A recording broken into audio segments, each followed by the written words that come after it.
Hola, muy buenas tardes, bienvenidos. Nos da mucho gusto ver que todos llegaron. Íbamos a pasar lista, pero vemos que no es necesario. Y nos da mucho gusto porque vamos a hablar esta tarde de un libro maravilloso y de un autor que todos queremos, que es entrañable, que no es de esos autores de bronce a los que hay que verlos desde lejos, sino que es un personaje que permite convivir con él, conbeber con él, e incluso ayer que nos tocó promoción en el Memín, que fuimos a comer mariscos, clamábamos todos la promoción de 2 tequilas por el precio de 1 con agua mineral, y debo decir que Juan se tomó todas las aguas minerales bajo el argumento de que hay que hidratarse. Y yo estoy de acuerdo, nomás que yo me hidraté con tequila mientras Juan se hidrataba con el agua mineral. Vamos a hablar del vértigo horizontal. Espero que en algún momento traigan el libro para poderlos presumir, porque yo sé que tiene que ver con una ciudad inacible, inaprensible y caótica, pero siempre es padre que vean un poco, por lo menos una foto de lejos, una selfie. Y porque además este libro tiene un arte maravilloso donde Alejandro Magallanes metió su mano, mi querido Juan, sí. Y hizo además una especie de índice, como una especie de mapa del metro. Nada más como prefacio a esta presentación, creo que valdría la pena hablar de ese bonito guía roji que hizo Magallanes sobre tu libro. Qué bien que lo mencionas. Muchísimas gracias a todos ustedes por estar aquí. Gracias a Fernando Rivera Calderón por acompañarme, nuestro músico poeta. Muchas gracias, de veras.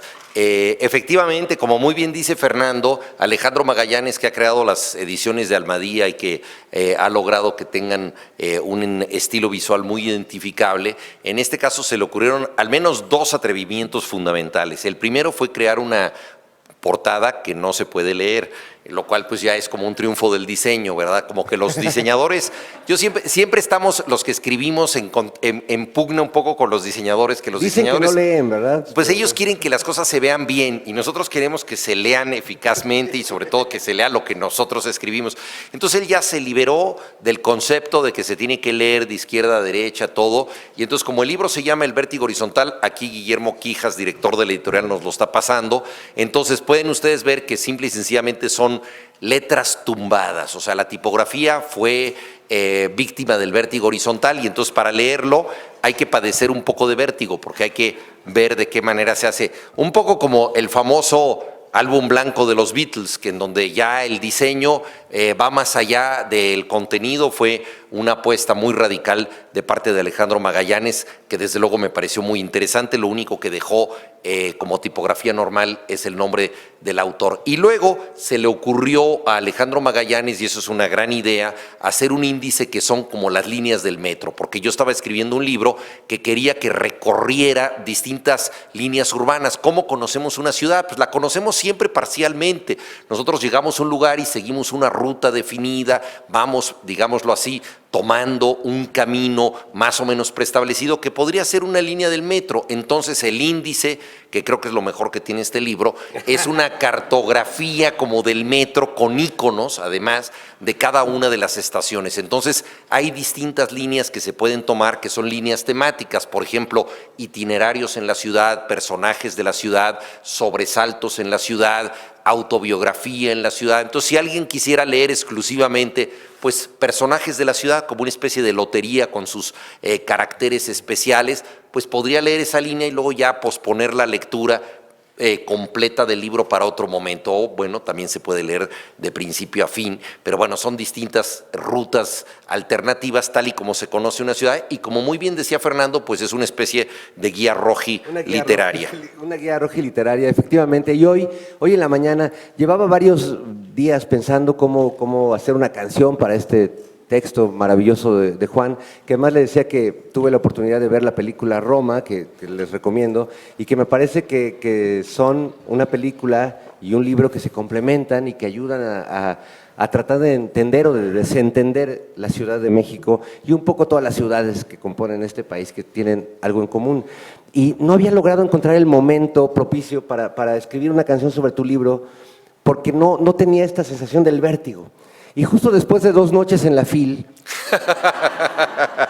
hoy desperté, después de una promoción que nos tocó ayer muy buena, de 2 tequilas y un agua mineral por el precio de uno, desperté con un vértigo vertical y horizontal y de ladito, o sea, como me pusiera, sentía vértigo.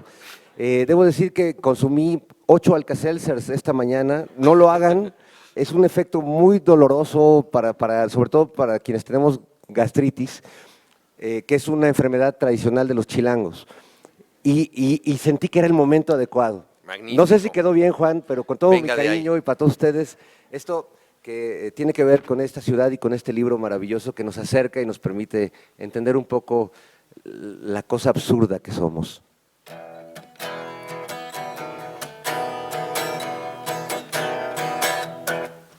Mi corazón es como un taco al pastor. Yo quiero que tú seas la piña para abrazarte cual doble tortilla y como un taco saborearte y devorarte y levantar este meñique al degustarte. Porque no importa si las palabras son falsas, lo que importa no es la carne, lo que importa son las salsas. Mi corazón está en tu piedra de los sacrificios. Pido perdón, pues son los gajes del orificio. Y si un caldito se te antoja, qué mejor. Podemos ir a la costera del amor.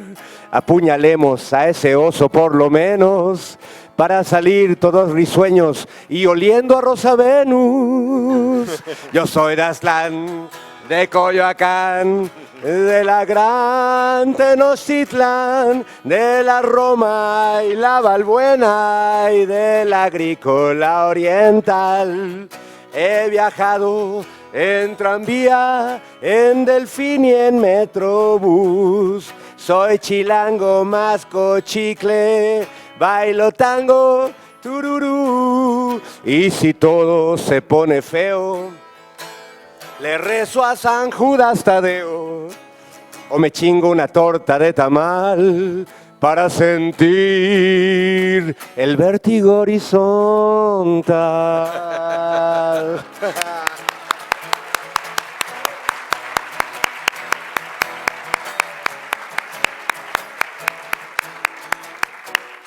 Soy el azteca que apedreó a Moctezuma, el que cuando va a orinar quiere levantar espuma, el que espera cada día su final, porque aquí el apocalipsis se volvió institucional, la cucaracha que hoy sí puede caminar, porque en el Peri sus matitas fue a sembrar. Soy el mariachi que persigue a ese coche que circula por la noche, ahí por el eje central. Mi corazón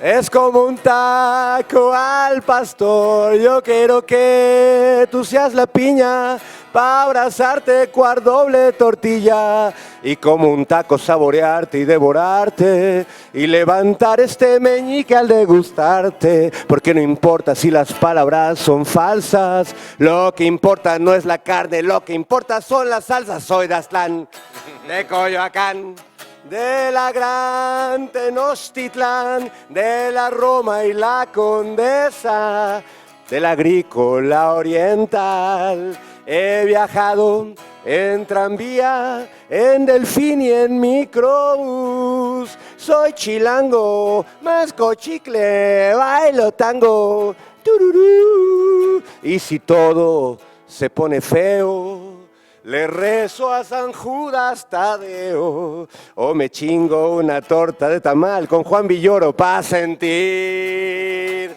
el vértigo horizontal.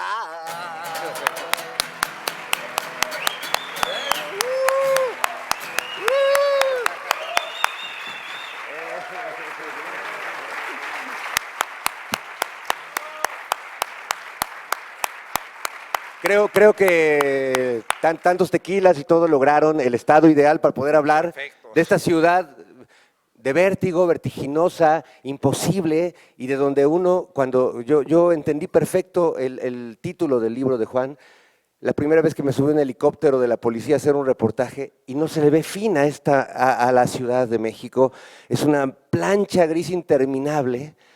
Y los pilotos del helicóptero daban vueltas y todo y no merecían que cuando uno va en un helicóptero debe de ver al frente. Si va viendo uno de los lados cuando baja, canta Oaxaca inmediatamente.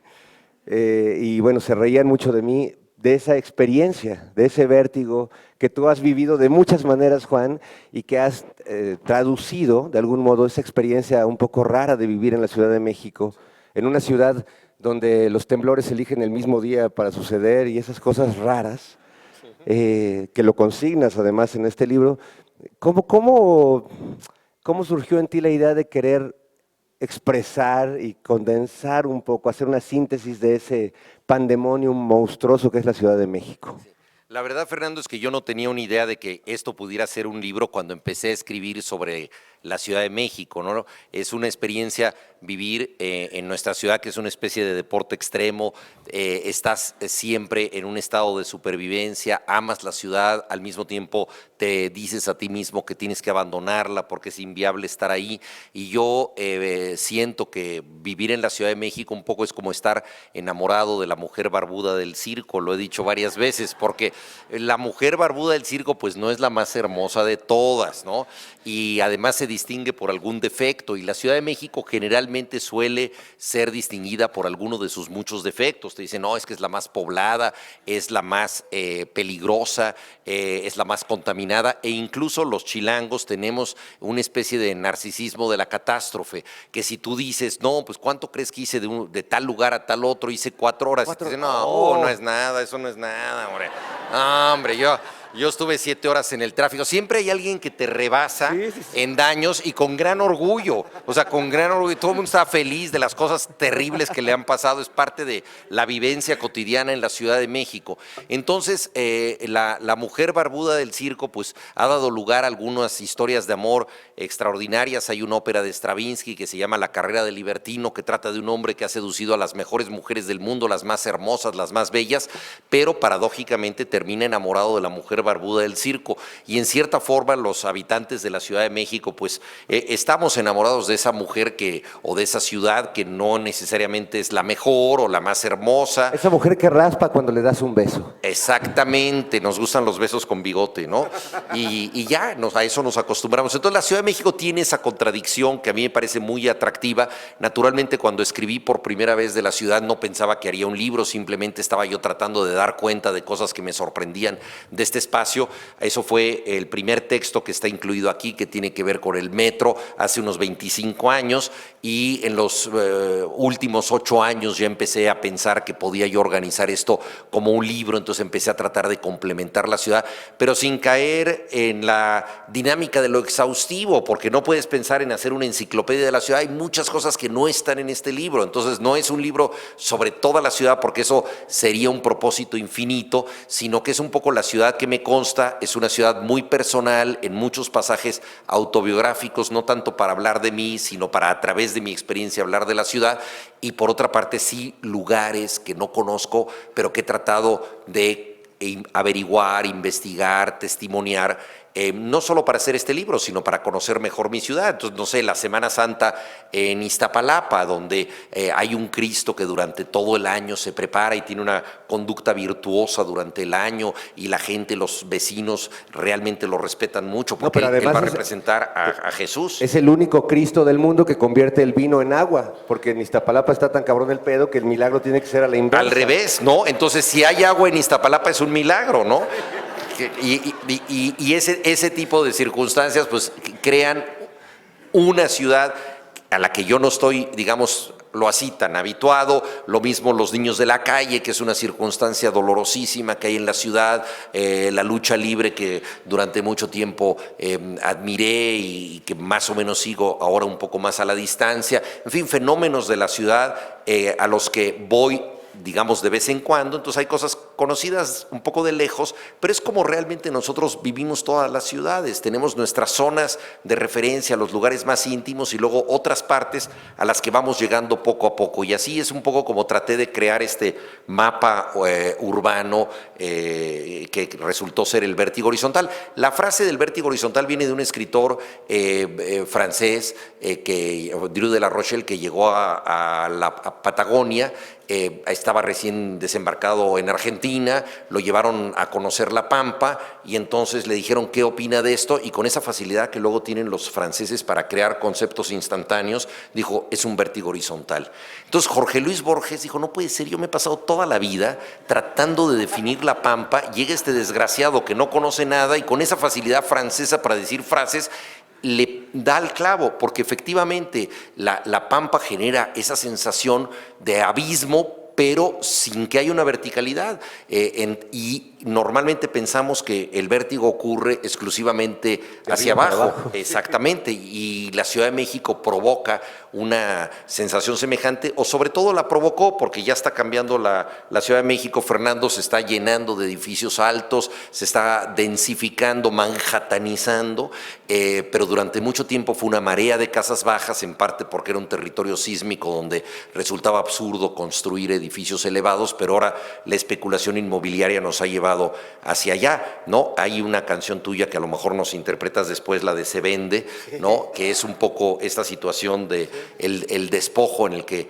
estamos metidos y que todo lo que es comercializable acaba por encontrar o tener un precio. Y que es muy curioso porque justo una ciudad que se resistía a la altura, y que Juan hace un análisis muy preciso de cómo todos los intentos de los chilangos de llegar al cielo fracasaban, ¿no? Pensemos en el hermoso Hotel de México, ¿no? Que se quedó como un esqueleto durante décadas hasta que lo convirtieron en el World Trade Center, pero que no terminaba de resolverse para qué servía una cosa tan alta en una ciudad donde las cosas se suelen caer cada determinado tiempo.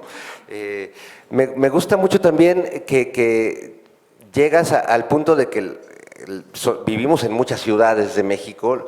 Hay personas que conocen la ciudad y su espectro de ciudad es irse a correr a los viveros de Coyoacán, regresar a su trabajo, quedarse en la oficina, y hay personas que recorren todo el centro histórico, y hay personas que vienen desde Tultitlán hasta el DF y recorren una serie de transportes colectivos hasta llegar a Santa Fe para ver que su topper todavía no se haya enfriado la comida que prepararon en la mañana.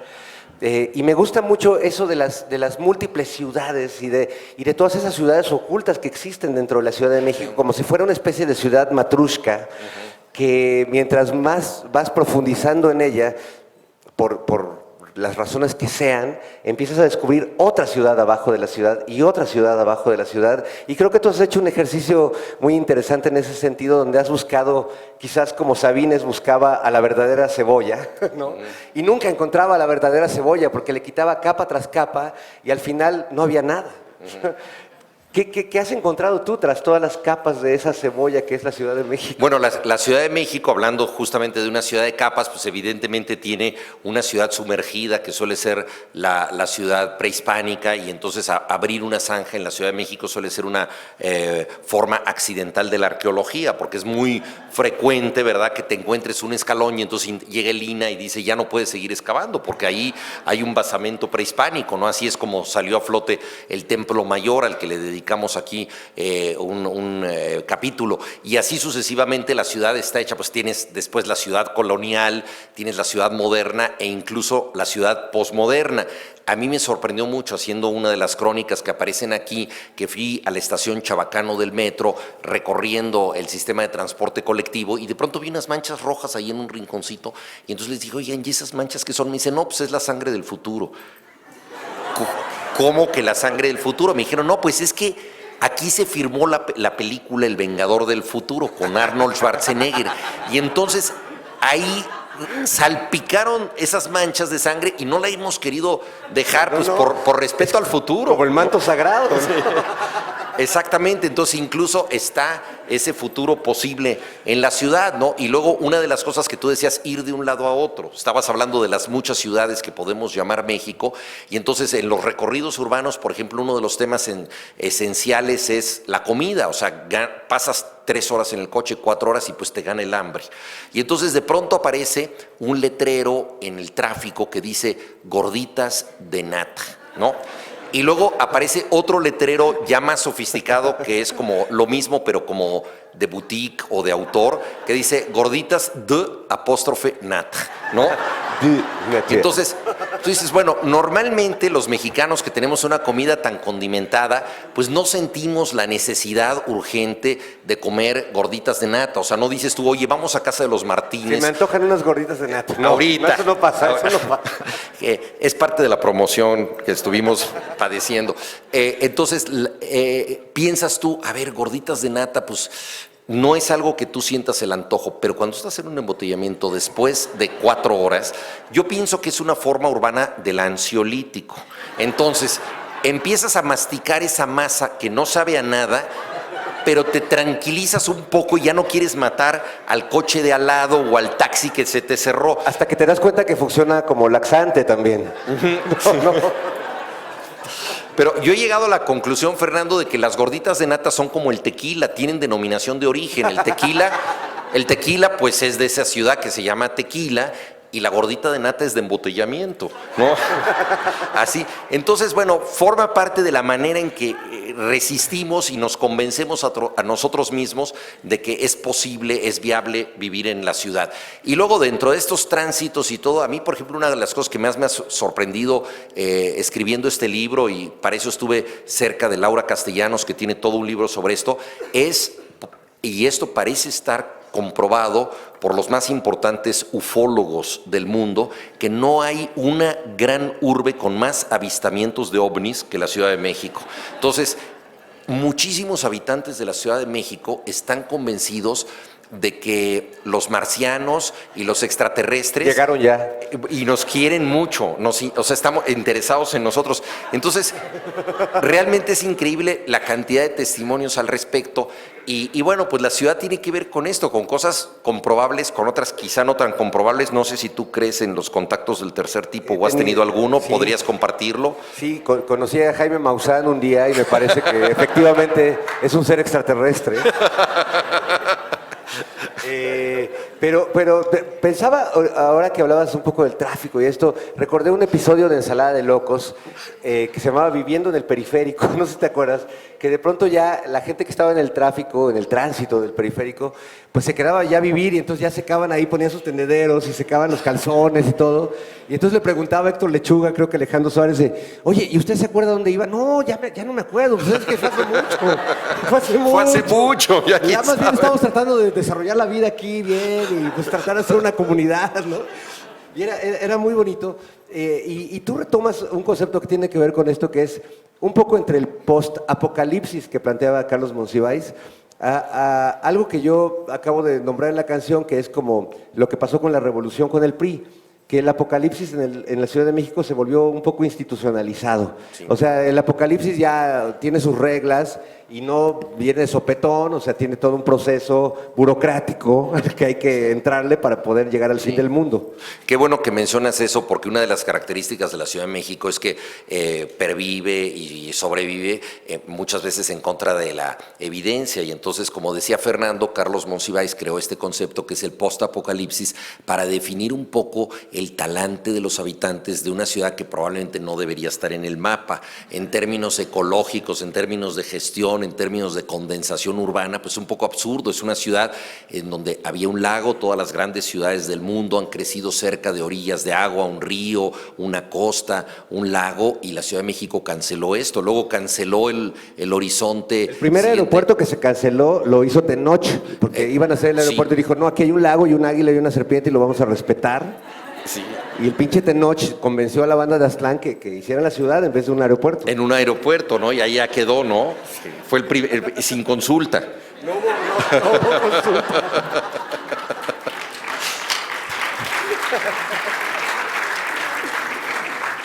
Y entonces un poco lo que dice Monsiváis Y esto es muy interesante. Ha habido grandes ciudades que han crecido al borde de una catástrofe posible. Por ejemplo, Nápoles en el siglo XVIII, el Vesubio, estaba a punto de estallar. Y entonces había una gran vida en la ciudad y atraía a mucha gente de Europa, entre otras cosas, porque era un horizonte amenazado, una ciudad con gran vida, pero podía pasar algo cataclísmico. Y la Ciudad de México ejerce un poco esta sensación. Y la idea de Monsiváis es la siguiente, que el chilango cree que las desgracias que están pasando no son un anuncio de algo terrible que va a suceder, sino por el contrario, son el resultado de algo que ya pasó. Una especie de gran tragedia mayúscula de la que no nos enteramos muy bien, pero que nos dejó así. Alguna radiación nuclear, alguna cosa rara, nos dejó como estamos. Por eso cantamos esa de yo soy chilango porque el mundo me hizo así. Exactamente, así nos hizo, pero entonces nosotros sentimos que estuvo duro, pero la libramos. Ya estamos más allá de la tragedia. Y entonces cuando nosotros comparamos nuestras ronchas y empezamos a decir, no, pues es que yo estuve hospitalizado por algo de intoxicación o contaminación o plomo en la sangre o todas estas cosas, en vez de estar pensando, si seguimos así vamos a tener que usar pijamas de plutonio en la noche para no tener radiación de todo lo que estamos recibiendo. No, simple y sencillamente decimos, no, ya, nos salvamos, estamos más allá de la tragedia. Entonces es una ilusión colectiva, por eso Monsiváis habla del post-apocalipsis. El apocalipsis no supimos muy bien cuál fue, debe haber varias causas, a lo mejor se te ocurren algunas, pero que nos dejaron como estamos y seguimos adelante. Y esta especie de engaño colectivo creo que forma parte de la gran dinámica de la Ciudad de México, que consideramos que podemos seguir resistiendo contra toda evidencia. A mí me pasó un poco leyendo tu libro, que recordé hace años, cuando era reportero, que fuimos a entrevistar al último regente que tuvo la Ciudad de México, que era, le decíamos Capulinita, porque era Óscar Espinosa Villarreal y era idéntico a Capulina. O a Pepe Cortisona, el de Condorito, ¿te acuerdas? Sí. Y entonces fuimos a su casa y él tenía una casa pues como de viejo jefe de gobierno de la Ciudad de México, muy grande, una residencia, con vista a toda la ciudad. Él decía, oye, le pregunté ya así al Chile, entre cuates, no éramos cuates la verdad, pero pues así como, ya así en cortito, ¿realmente es necesario que tú estés aquí para que la ciudad funcione? ¿Cómo es que funciona la ciudad? Me dice, la neta, no tengo ni la menor idea cómo funciona esta ciudad. Sí. Yo, evidentemente, todos los que estamos en este puesto somos completamente prescindibles. Nadie se explica cómo la basura que genera esta ciudad logra reacomodarse en un lugar, cómo cada que le bajamos al baño, todo eso que defecamos logra irse a un río, el río de la caca, el magno río de la caca. ¿Cómo logramos que a la central de abastos y a todos los lugares de distribución de alimentos llegue la comida que comemos? ¿Cómo el Pacheco espera que llegue su dealer con su churro y llega el churro a pesar de la guerra contra las drogas tan efectiva que hemos tenido? ¿Cómo funciona esta ciudad? Es un milagro latente. O sea, yo si fuera Moisés diría, esto es el maná del cielo, ¿no? y no el rostro de Fer de Maná. Sí. Es el maná antes de la operación de cirugía plástica.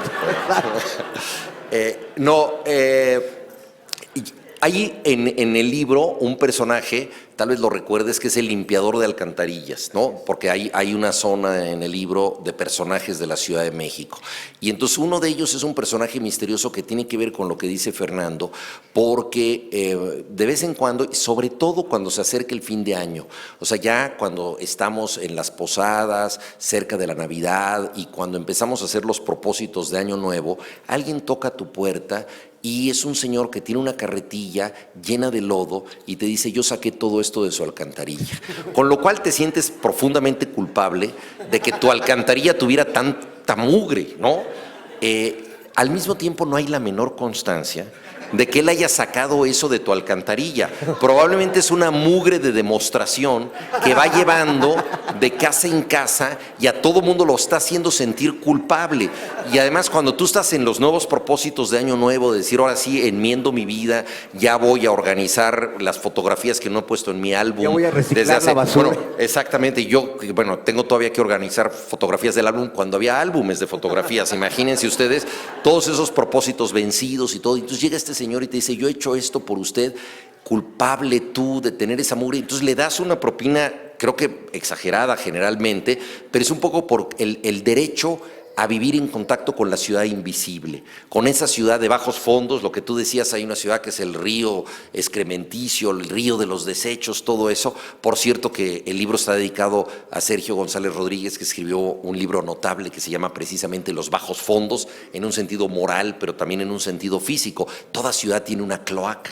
Toda ciudad tiene ese submundo y entonces ese contacto repentino que tenemos con el que nos limpia algo que nosotros no sabemos que debe ser limpiado o no tenemos constancia y probablemente no hizo nada, nada más se presentó con una carretilla llena de lodo, pero nos convence de que tenemos que darle algo. Entonces eso también tiene que ver con la forma rara, misteriosa que tú estabas diciendo, cómo funciona la ciudad.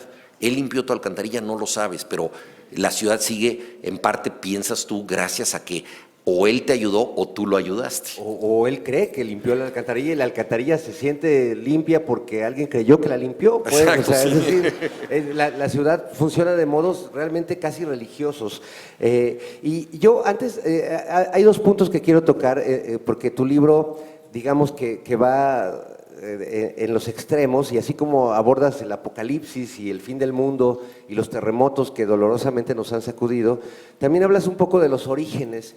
Y hay un origen de la ciudad que a mí me maravilla, que yo vivo en Coyoacán y sé que la ciudad, tengo la teoría de que surgió de la calle de Higuera, que es la calle que surge del templo de la Capilla de la Conchita, que es donde estaba en la esquina la casa que se hizo Cortés con la Malinche y donde surgió, desde mi muy particular perspectiva, pues el mestizaje y el mexicano que somos todos nosotros, y que la ciudad surgió de ahí. Pero Hernán Cortés terminó enterrado de manera muy, como poesía en voz baja, en el Hospital de Jesús. Recuerdo un episodio maravilloso de Lucas Alamán en su juventud, que cuando la gente enardecida por el México recién independentista van a sacar los restos de Hernán Cortés para destruirlos, y Lucas Alamán, que consciente del valor de la historia, ¿no?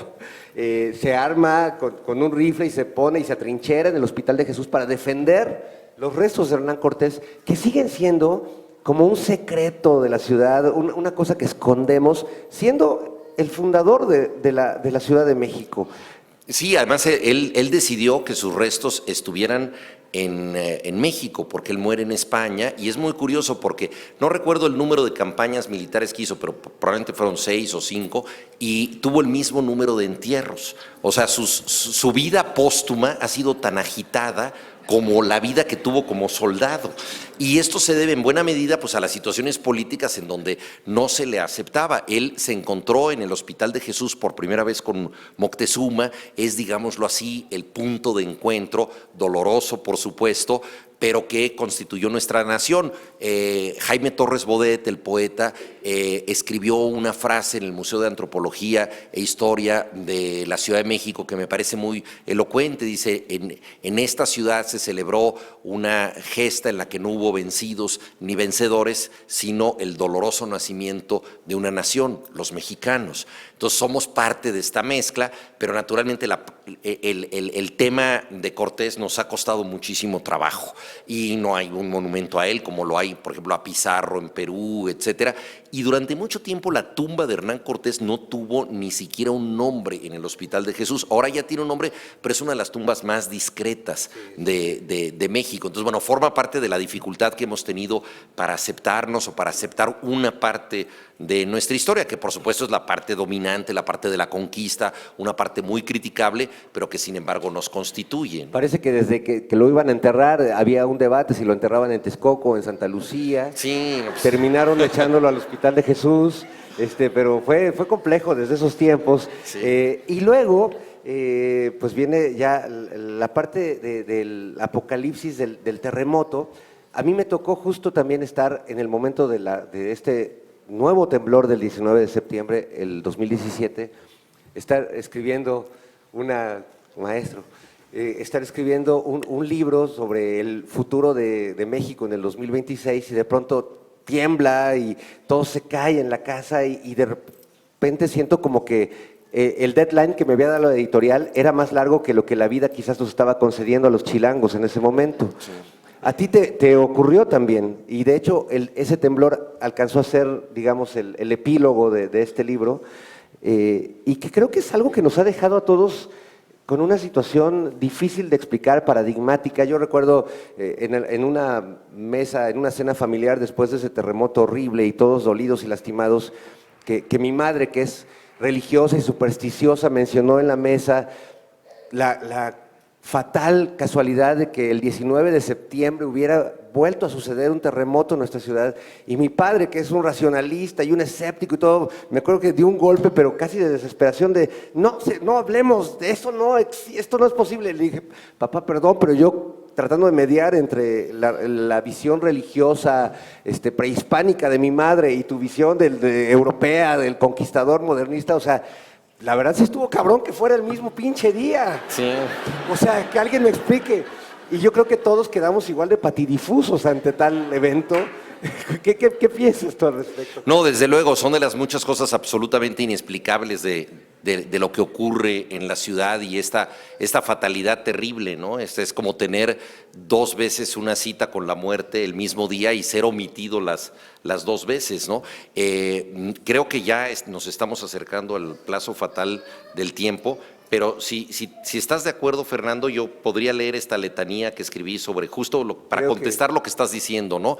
El terremoto ocurrió a principios de la semana. El jueves yo tengo que entregar una columna en el periódico.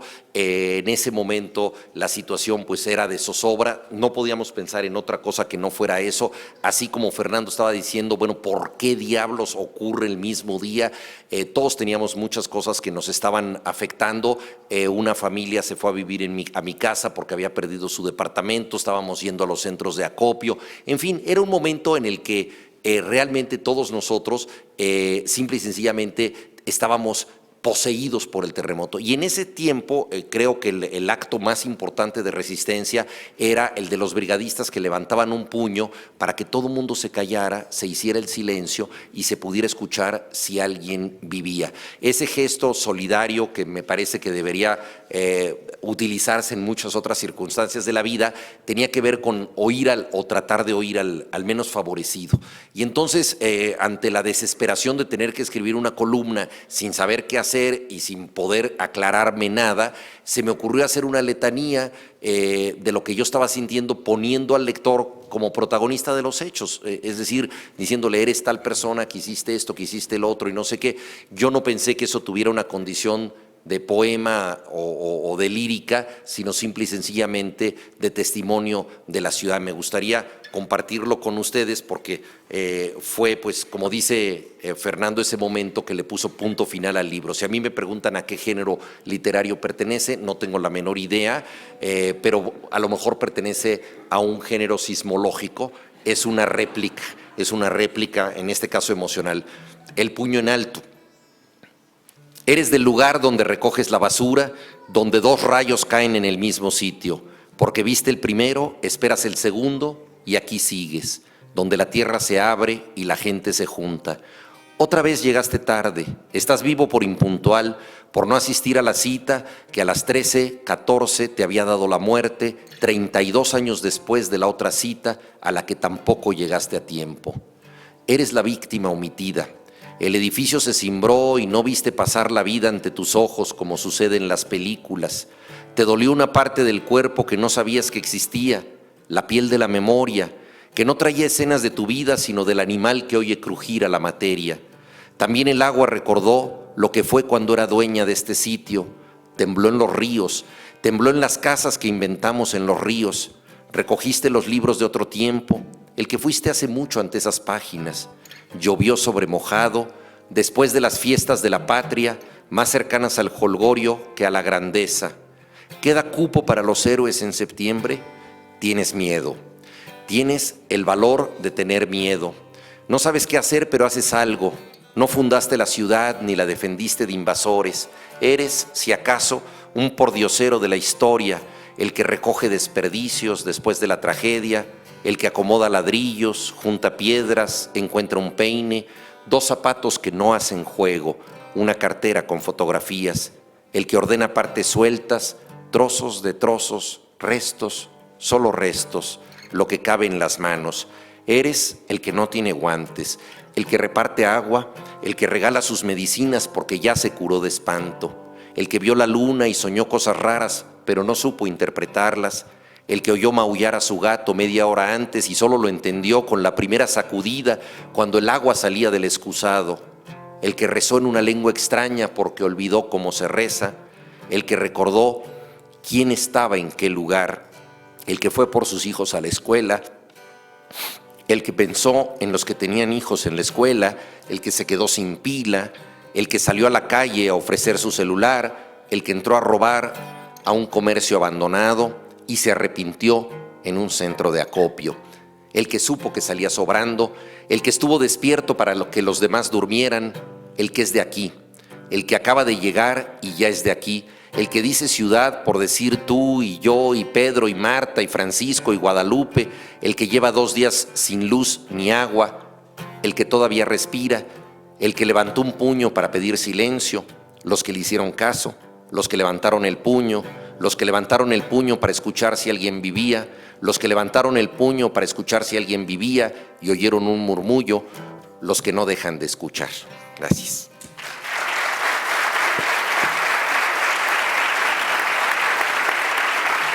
Pues yo creo que con esto acabamos. Una rolita más. ¿Sí? ¿Quién quieres agradecer? Fernando va a concluir con Se vende mi país, la canción que mencionamos hace rato. Muy bien, gracias Juan por la invitación, gracias a todos ustedes por estar aquí esta tarde. Espero que la hayan pasado también como nosotros de este lado. Y bueno, esta es una canción que tiene que ver, sí, con muchas cosas que han pasado en este país, no solo en la Ciudad de México, pero el coro de la canción sí es muy chilango. Hace poco me enteré que hay un buen novelista, además, a mí me gusta mucho La Guerra de Galio, pero él dice que le molestan mucho los pregones de la calle y que debería haber una autoridad sonora en la Ciudad de México para reprimir al señor de los camotes, el de los tamales oaxaqueños y a los que compran colchones.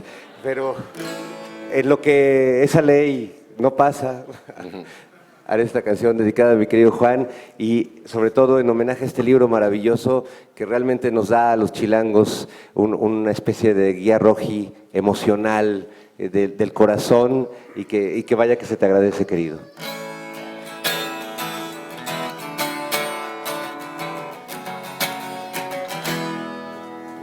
Se vende mi país, se vende frente a mi nariz. Se venden las personas por unos chescos y unas donas. Se vende la presidencia, se venden las indulgencias, se vende la policía, se vende hasta la poesía. Se venden los votos, se venden los medios, se venden los niños, se venden tus miedos, se vende la ayuda, se venden las plazas, los intelectuales se venden en masa, pero se compran colchones, tambores, estufas, lavadoras, refrigeradores, microondas o algo de fierro viejo que venda.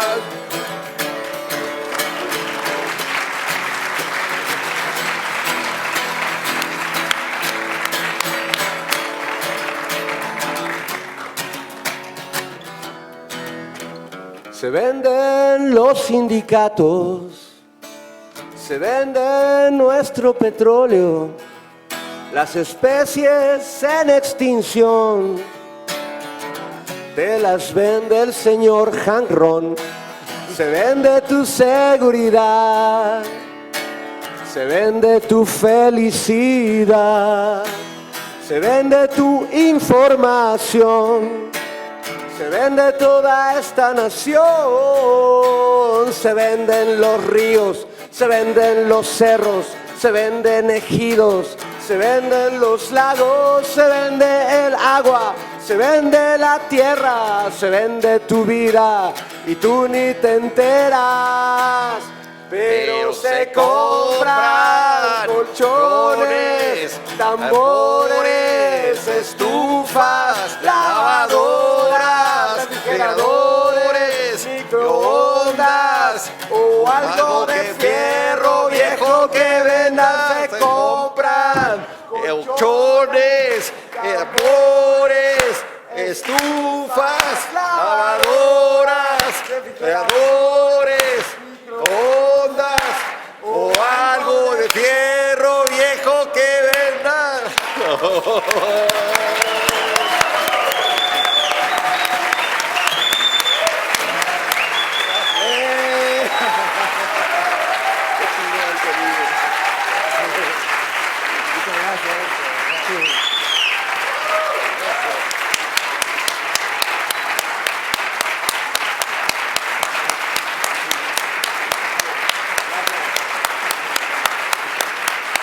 ¡Que viva Juan Villoro!